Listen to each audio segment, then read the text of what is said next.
আসসালামু আলাইকুম সবাইকে, সবাই কেমন আছেন? আজ আমি করে দেখাবো তেলাপিয়া মাছের ভুনা। সচরাচর অনেকেই আছে তেলাপিয়া মাছটা খেতে চায় না। তো প্রথমে আমি মাছের মধ্যে নুন আর হলুদ দিয়ে মেখে নিব মাছটাকে সুন্দর করে।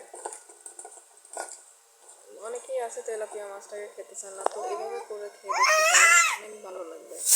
ধরুন আমি কড়াইতে তেল গরম করে নিয়েছি, তার মধ্যে মাছগুলোকে দিয়ে নিব।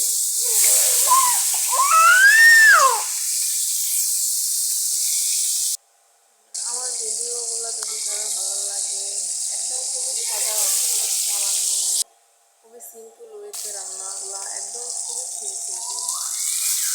ভিডিওগুলো দেখলে বুঝতে পারবেন, আমার চ্যানেল থেকে একটু ঘুরে আসবেন, বুঝতে পারবেন। চ্যানেলটাকে একটু সাবস্ক্রাইব করে রাখবেন। এই তো মাছগুলো ভাজা হয়ে গেছে, মাছগুলোকে আমি এখন তুলে নেব।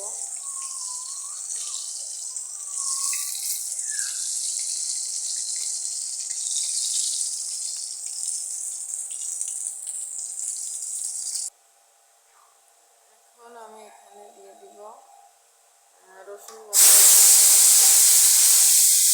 পেঁয়াজ বাটা 2 চামচ মতো, ওই একটা পেঁয়াজ পানি দিয়ে নিয়েছি আর কি, যতটা হয়। এবার আমি এখানে দিয়ে দেবো শুকনো মরিচ বাটা 1 চামচ। একদম ঘরোয়া রান্না, ঘরোয়াভাবে আমরা প্রতিদিন প্রতিনিয়ত যেগুলো খাই আর কি, এরকম করে। একটু মশলার মধ্যে একটু পানি দিয়ে কষিয়ে নেব। এখন আমি এর মধ্যে শুকনো মশলাগুলো অ্যাড করে দেবো। এখানে দিয়ে দিব হলুদ গুঁড়া 1 টেবিল চামচ, লবণটা পরিমাণ মতো,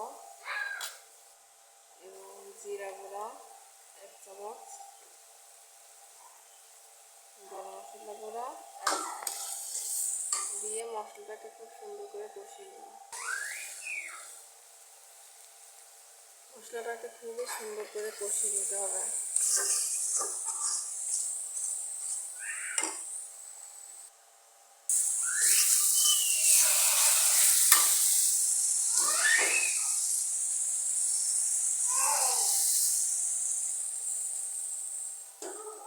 পানি পরিমাণ মতো পানি দিয়ে ঝোলটাকে বলক তুলে নেব।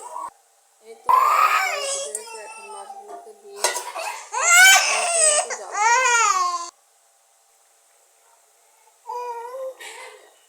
এই তো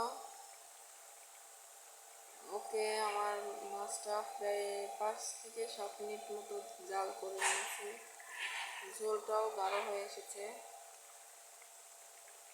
এই পর্যায়ে আমি এখানে সামান্য একটু গরম মশলা গুঁড়ো উপর থেকে অ্যাড করে দিয়েছিলাম।